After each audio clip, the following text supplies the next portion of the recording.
I want to give a shout out, obviously, to Coach Gallagher and his team that came in. They gave us a run for our money. Certainly in the first 12 minutes, they were prepared.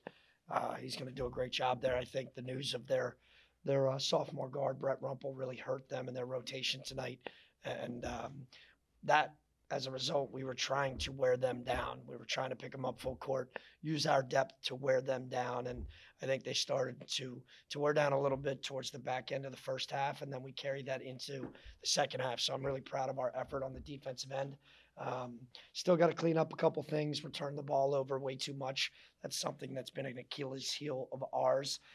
These guys did a great job of holding everybody accountable the last couple of days and really focusing on that themselves, not just the coaches, but the players. So, really excited to have be back in Rose Thrill, have it be rocking again. We missed it dearly the last week and a half. So, thank you to all the fans for coming out. And it was an awesome experience to be part of the Battle of the Bronx. Keith, defensive energy, you forced 20 turnovers, you get 16 steals. There was a little bit of a concern going into the season, but what can you say about the effort on that side of the ball? Yeah, that's our identity. That's what we hang our hat on, defending and rebounding. We want to try to play as hard as humanly possible, and I think our guys really started to do that after the first 12 minutes, and starting with Kyle Rose. I mean, the bottom line is he knows that he's kind of our heart and soul on the defensive end. And he came out a little sluggish to begin with. You know, most people don't see that, but when his intensity rises, everybody follows. And after that, I think the 16-minute timeout got into him a little bit, and he stepped up. And as a result, all of a sudden, guys started getting on the floor and playing a little bit more to our identity. And that's what we have to do. And we have to continue to do that, especially with the inexperienced guys that we have. And I thought we did a very good job the last 30 minutes of that of the game tonight. Sam. Coach, in the first half, Manhattan's Ruzan had a pretty strong start in the paint, and then you guys really limited his chances and his scoring in the second.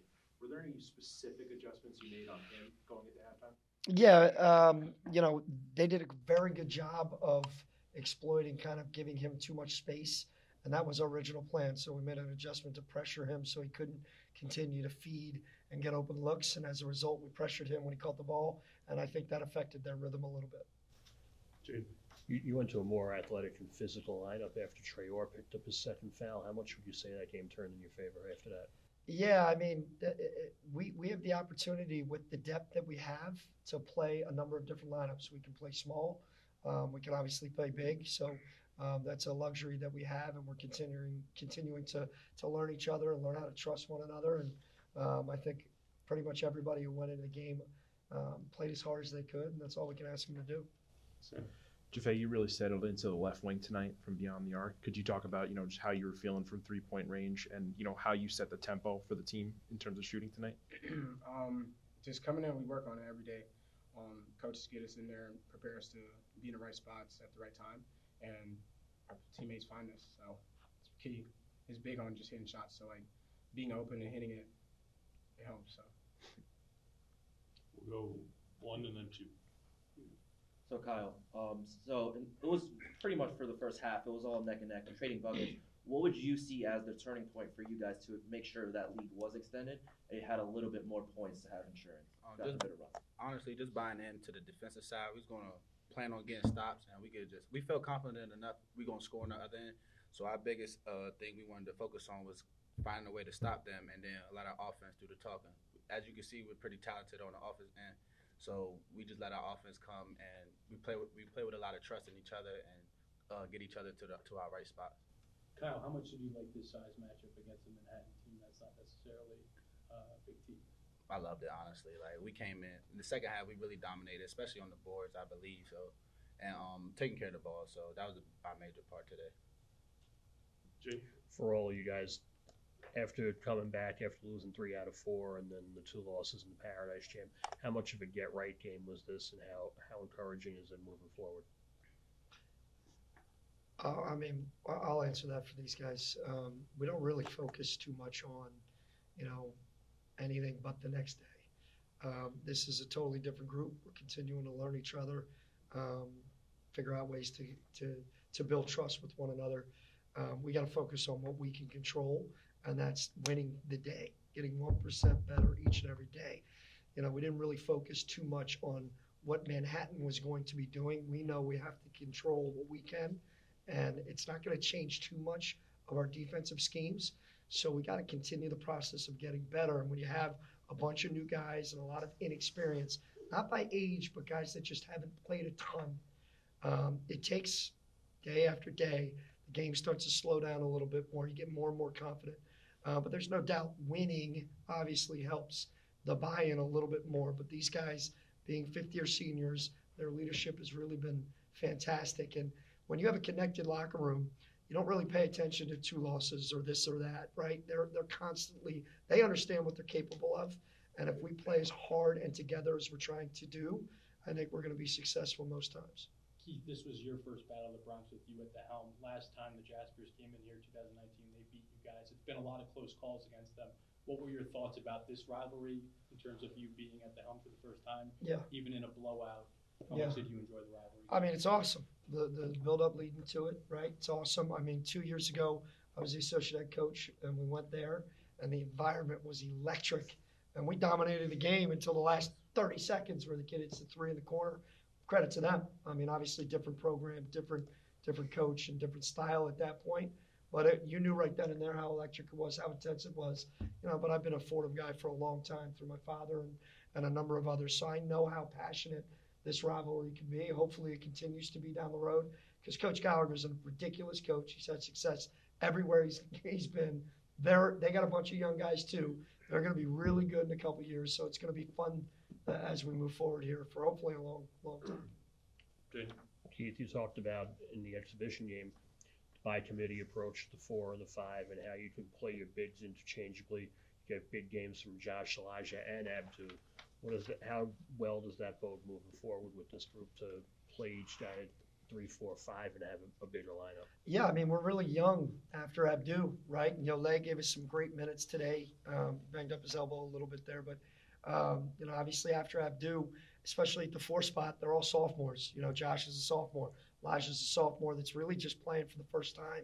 Played, I think, averaged 6 minutes last year. Ramad Dean averaged like 6 minutes last year. So we play him at the 4. Then you can move Jameer Tripp, who's a freshman. So at that spot, the more game time they get, the more experience they earn, right? The game starts to slow down a little bit. But it's great to have that, right? So, you know, the more depth we can have at those positions, we can withstand Abdu getting 2 quick fouls and being out for most of the first half. You know, so, and I thought that gave us some great energy, both Elijah and Josh playing together. They fed off each other really well during that stretch. Sam? Coach, could you talk about how Will and Angel were feeling today? Yeah, you know, the game time's decision for both of them. And, you know, it's a long year, long season. There's no reason to try to get someone to play through injury and re-injure themselves. We want everybody to be 100%. Fortunately, we have enough depth to withstand something like that. But both of those guys are fantastic. They're both working hard. They both were in practice yesterday. It was just a game time decision. I expect both of them to hopefully be back and playing good significant minutes on Thursday night. Could you talk about what specifically was ailing Will today? Oh, I think at the end of the first half, I mean, he had an unbelievable finish with his left hand against Kent State, and he got leveled pretty hard, landed on his back. So through the last couple of days, he had some back spasms and things of that nature, but nothing crazy or serious. Take a couple more, Isaiah. So, Japhet, it's been over 700 days since the Battle of the Bronx, especially on the men's side. Are you able to explain what it's like to play in this rivalry once again? Like Coach said, like it was really just about us, about getting 1% better, and it wasn't about the opponents that was coming in. It was just about us doing what we do best and coming in and getting the win. Can you speak a little bit about how the fans played a role in your success today? You gotta love Rose Durrell. Like, you love the fans. Like, we love playing in front of you guys. So, like, you guys coming in, you guys electrify us as well. So we try to do our best to protect our hill. So. But honestly, I'll jump in there. We need more. We need more. Like, these guys work so hard, right? They represent the institution. They do everything in their power to represent this place as best they can. They work. They've been here since May 30th with only like 2 weeks in May at the end of school. They're here May 30th. They got 2 weeks in August. That's it. And they might have a Saturday or Sunday They work as hard as any. Basketball is the longest season there is, right? So, when we have an opportunity to put fans in the stands, the amount of energy it brings, and there is a reason why now most Atlantic 10 coaches are saying this is as electric of a place to play in the Atlantic 10. We need to continue to carry that. We can't worry too much about wins and losses all the time. It's got to show support nonstop, and that's how you build something really special and sustainable in the future. Anything else? Anybody from anyone in the back? Yep, over here. I have a question to the players going off of energy. We all know that Coach Urgo brings a lot of energy and compassion to the court, and we wanted to hear from you guys about how you believe his energy has benefited your team, not only this year, but your successful season last year. Easy. Well, as you know, Urgo is pretty passionate about this game and about his players succeeding. He holds us at a high standard, and he does not let us off the leash. I'm not gonna say leash, but let us off the leash at all. So I really appreciate that about him. Honestly, like he doesn't go for anything. He won't settle for less, and he feels like we should be doing even better. Yeah, we came out with a big win here and a big season last year, but he expects us to really be better than what we was last year. So it's kind of a blessing to have him as my coach. I can't speak on last year, but for this year, and like you say, he keeps us accountable, and we go by attitude. So like that's a big key in our program right now. So get 1% better. He doesn't take nothing less of that every day. So Take one last question. Yeah, for the players, looking forward to your guys' next year with FDU. What are some things that you guys thought you did good today, and some things that you think you need to improve on looking forward into that matchup? I believe we became closer as a team today. We didn't let the score dictate our effort and things like and our energy and things like that. We gained a little more trust as well. So going into FDU, I believe we understand what we're capable of and what we really need to be working on. And we're gonna go back to the drawing board and watch film tonight or tomorrow, and just really feed off of that. I'll say going back to what we do best, play defense, forcing turnovers, getting rebounds, and pushing the ball. So like going into that game, just carry over what we did today and get 1% better as a team. All right, thank you guys. Appreciate Thank you all. All right.